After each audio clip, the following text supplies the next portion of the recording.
आप सभी दर्शकों का स्वागत है हमारे YouTube चैनल में एक बार फिर से। आज हम बात करने जा रहे हैं कि कुंडली में धनी योग कैसे बनता है और किन ग्रहों की और कौन से ग्रह कहाँ पर बैठते हैं जब इस योग का निर्माण होता है। सबसे पहले हम बात करते हैं धनु लग्न की कुंडली में, जिसमें हम आपको बताएंगे कि धनी योग कैसे बनता है।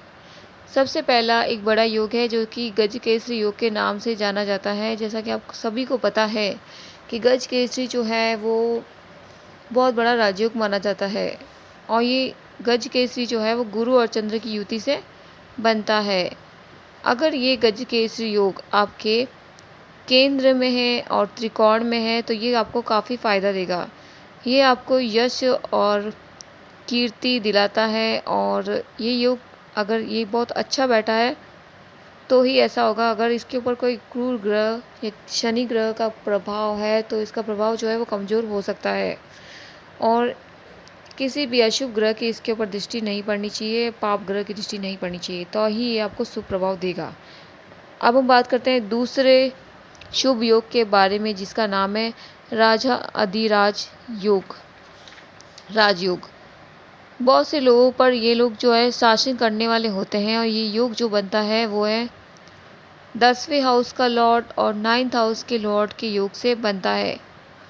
ऐसे लोग जो होते हैं वो सरकारों से भेंट उनकी हमेशा होती रहती है और ऐसे व्यक्ति के पंचम के लॉर्ड को भी हमें ज़रूर देखना चाहिए कि वो बलवान है या नहीं। नवम और दसम का यहाँ पर कंजक्शन बहुत ही ज़्यादा ज़रूरी है। अब हम बात करते हैं लक्षाधिपति योग। यह कैसे बनता है, इसके लिए कौन से लॉर्ड जिम्मेवार है। अगर आपकी कुंडली में 2nd, 11th और 9th हाउस के लॉर्ड जो हैं वो बलवान होकर बैठे हैं, केंद्र में त्रिकोण में बैठे हैं, उनकी डिग्री वाइज भी वो बलवान है और वो अस्त नहीं है, नीच नहीं है, कमज़ोर नहीं है, तो ही वो बल जो है वो आपको कुंडली में देंगे। उनका परिणाम जो है वो शुभ होगा और उनके ऊपर कोई भी पाप ग्रह की दृष्टि नहीं होनी चाहिए। अब हम बात करते हैं धन आगमन योग के बारे में। कभी बेरोजगारी नहीं होने देता ये योग। अगर आपके 2nd हाउस का लॉर्ड और 11th हाउस का लॉर्ड जो है केंद्र और त्रिकोण में बैठा हो और एक साथ बैठा हो केंद्र त्रिकोण में, या फिर एक दूसरे पर दृष्टि भी दे रहा हो, तो ये योग बनता है। अब हम बात करते हैं धनार्जन योग के बारे में। 11th हाउस में शुभ ग्रह हो या 11th हाउस में शुभ ग्रह की दृष्टि हो और शुक्ल पक्ष का अगर चंद्रमा बैठ जाए तो ये और भी अच्छा। अब हम बात करते हैं पर्याप्त आय योग। अगर आपकी कुंडली में व्यवसाय में आय अच्छी होनी चाहिए, 11th का लॉर्ड केंद्र त्रिकोण गुरु के साथ 2nd लॉर्ड के साथ अच्छा बैठा हो तो ही योग जो है फलदायी होता है। अब हम बात करते हैं भाग्यवान लॉर्ड, जिसे कि कहते हैं लकी लॉर्ड।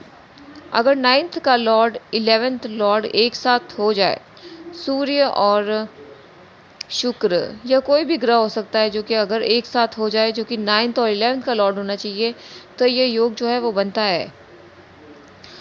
ये एक बहुत बड़ा राजयोग है। इसमें इंसान जो है बहुत ही भाग्यवान और लकी माना जाता है। उसकी हर कार्य जो है बहुत ही आसानी से हो जाते हैं। अब हम बात करने जा रहे हैं मानी योग के बारे में, जो कि बहुत ही शुभ योग माना है। अगर 10th हाउस में शुभ ग्रह हो, प्रसिद्धि योग 10th हाउस में उच्च का हो, अगर 10th का लॉर्ड शुभ ग्रह के साथ और 10th का लॉर्ड केंद्र और त्रिकोण में हो तो यह योग बनता है। अब हम बात करने जा रहे हैं सतकीर्ति योग के बारे में। ये कैसे बनता है। अगर 10वें भाव में कोई शुभ ग्रह बैठा हो, अपनी राशि में बैठा हो, तो यह योग बनता है सतकीर्ति। इसमें जो है इंसान को बहुत ही अच्छी पहचान और बहुत ही अच्छा फेमस होता है और लोगों में। अब हम बात करते हैं यात्रा योग। अगर 9th का लॉर्ड 10वें लॉर्ड एक साथ बैठ जाए और वो भी मित्र हो तो ये उच्च कोटि का यात्रा योग बनता है। ऐसा व्यक्ति जो है वो वायुयान चालक हो सकता है और वायुयान चालक या कोई बड़ी शिप चालक हो सकता है। ऐसा व्यक्ति जो है ज़्यादातर यात्राओं में ही नज़र आते हैं। अब हम बात करते हैं परिवर्तन योग। ये कैसे बनता है? जैसा कि इसका नाम है, अगर दो ग्रह स्थान बदल ले, अगर स्थान बदलने वाले ग्रह केंद्र और त्रिकोण के ग्रह हो, जैसे कि अगर 11th हाउस का लॉर्ड जाकर लगन में बैठ जाए और लगन का लॉर्ड 11th हाउस में बैठ जाए, तो केंद्र और त्रिकोण का आपस में परिवर्तन योग जो है, एक तरीके से परिवर्तन योग बनता है और ये भी बहुत बड़ा राजयोग है। उम्मीद है कि आपको हमारी वीडियो पसंद आई हो। लाइक, सब्सक्राइब एंड शेयर करें। आपका दिन शुभ हो। जय माता दी। अगर आप भी किसी योग के बारे में जानना चाहते हैं तो हमारे कमेंट बॉक्स में आप अपनी समस्या लिख सकते हैं।